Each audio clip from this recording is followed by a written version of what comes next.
Hi everyone, Mike Lambeau here. As promised, I said I'd do a quick flick through my new game, Hostage Rescue Squad, once I'd received my copy, which I now have, you can see here. So for those of you who are unfamiliar with my games, this is my 7th. So Fields of Normandy was the first, Battles of Normandy, Ghosts of the Jungle, Battles of Medieval Britain, Beaches for the Brave, Race for Bastogne. They're all different, they're not sequels.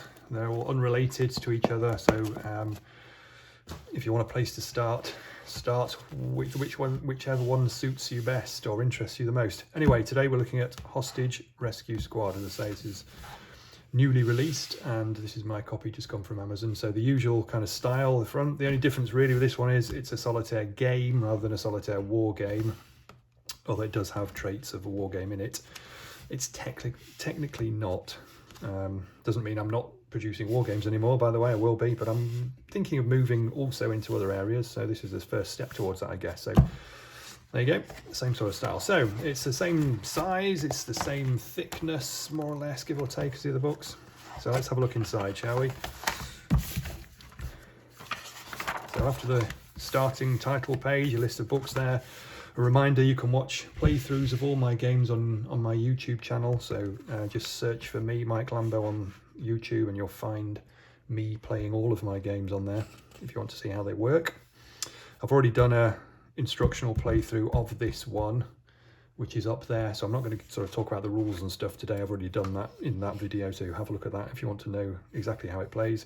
This is just to show you what's included in the book. So we've got a contents page as ever, so you can find stuff nice and easily.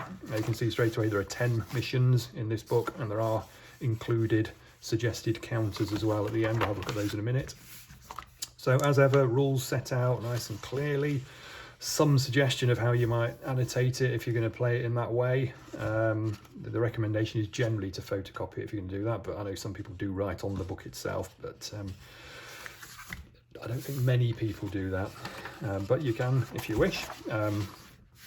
We have the rules then set out nice and clearly, lots more colour going into my books these days, and I'm in the process of updating some of my previous books as well to make them a little bit more attractive, but hopefully you can see already that the graphic design is improving again still. Lots of colour in these rules, nice clear rules as ever, setting out how to play the game in a logical order, so it explains the game concepts.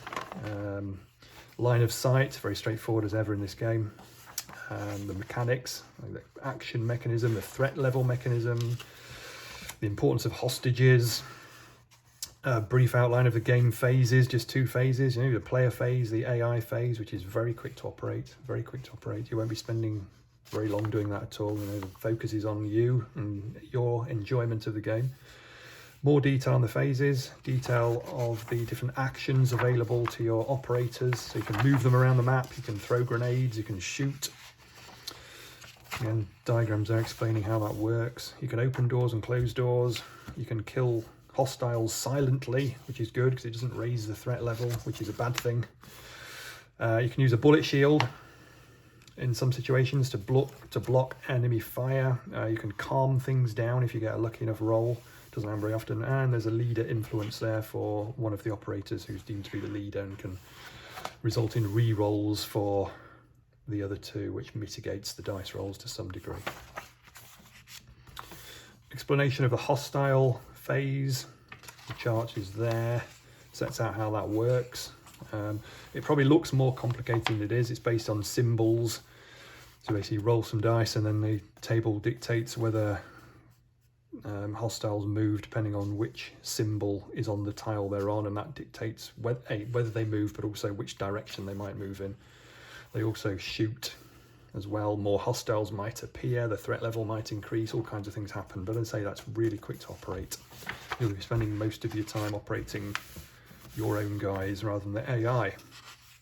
So that explains that phase, the enemy phase, if you like. As ever, you can adjust the difficulty of my games. There's some suggestions how you might do that. Very easy to do that. It's challenging as it comes. Don't worry. It's not a walk in the park. You're going to find this quite tricky anyway. But should you complete a particular mission and think, oh, it would be nice if we could make that a bit tougher, where you can fairly easily do that. Setup again. as is common with virtually all my games, if not all of them, it's for this it's probably a 30-second, maybe 45 seconds at a push setup time. So nothing significant there. And then you get the missions themselves. So we have the cabin crew. So there's a sort of old wooden cabin here in a fairly remote spot for that one. We've got Residential Raiders, which is the one I did on the playthrough video on my channel, so you can have a look at me playing that one if you wish. There's a sort of house with an outbuilding and a couple of hostages on that one. So the first mission was deemed to be easy. It's fairly straightforward. It's just a chance to get used to the mechanics. There's only one hostage to get out of this back part of this building here, but it can still be challenging if you're a bit unlucky with some dice roll for the hostiles. This one is tricky, and you can win and lose that one quite easily depending on what happens and how you play it.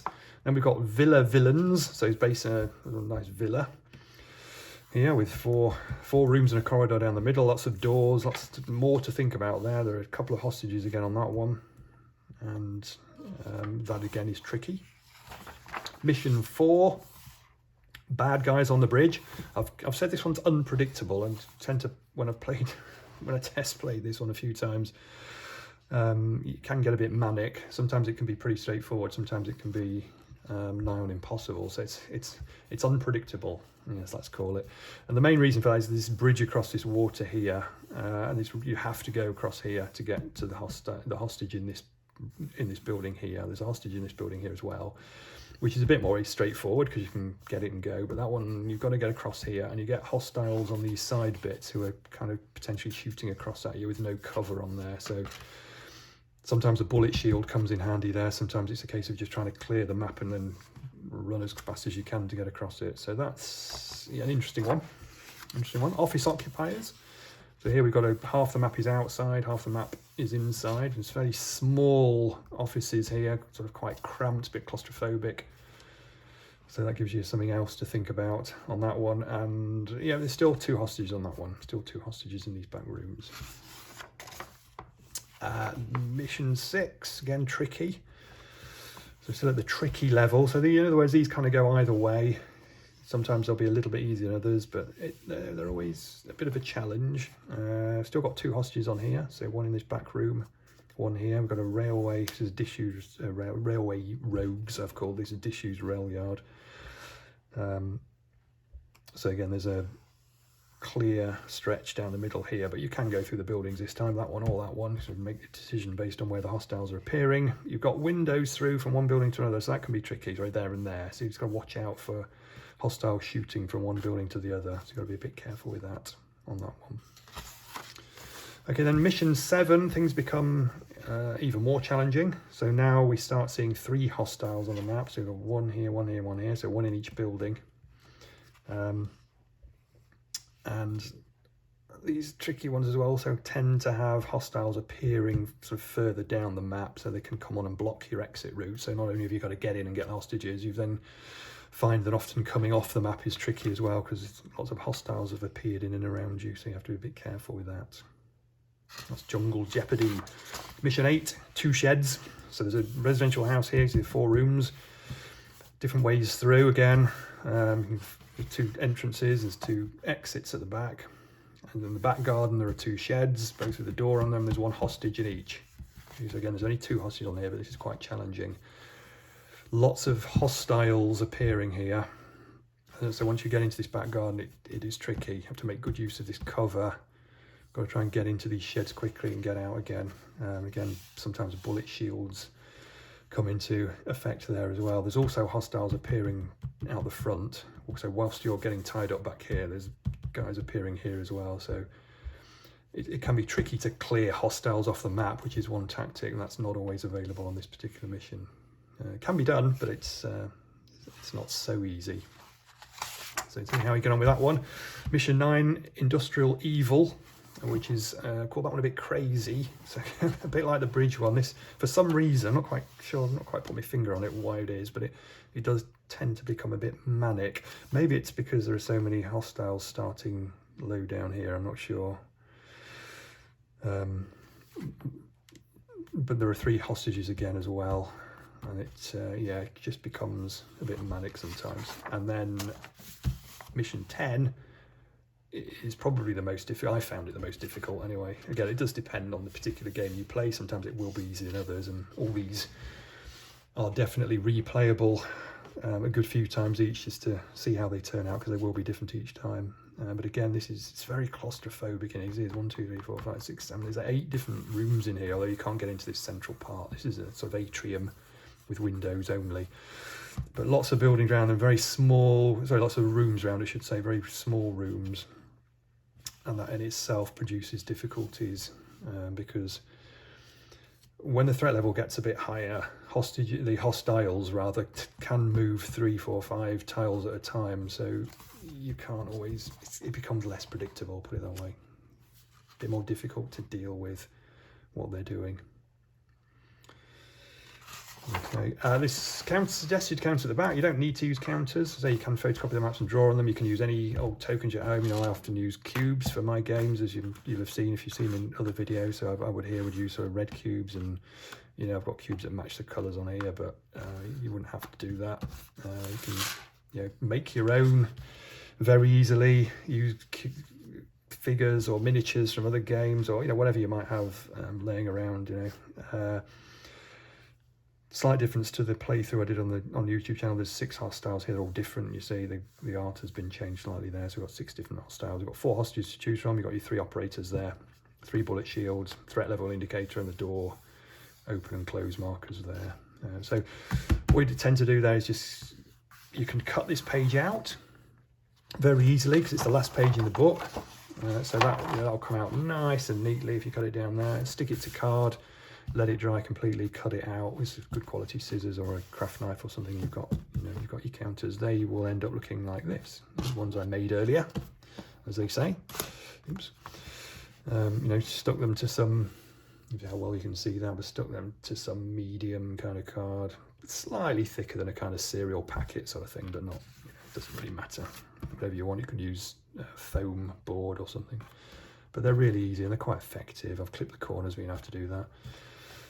And they work really well. That page is also, as it says here, on boardgamegeek.com. So I've uploaded it there, so you can download it. If you don't want to cut it out of the book, you can download it from there. Exactly the same page as this. Download it from there and use that instead if you prefer.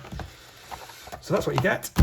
Plenty of action in there. As I say, the books do lay flat. Don't be shy. Give them a good hammer down here. So, they really do take some banging around these books. What I sometimes do is just get a hardback book and clip the book to it to help lay the map flat. I should say. But they certainly lay, certainly well flat enough for counters to be on here without sliding around and stuff. So you can certainly do that very easily. Bit of tack or something under the bottom there to hold it to the desk. Alright, but you can certainly give them a good hammer. It's not going to fall to bits, trust me. Yeah, it's not going to fall to bits. And who likes a book that's not in some way worn and looking like it's been used? Yeah, that's what books are for, isn't it? That's Hostage Rescue Squad. Yeah, available on Amazon at what I think is a pretty reasonable price for the amount of hours fun you'll get out of that. Thank you very much, guys. Cheers.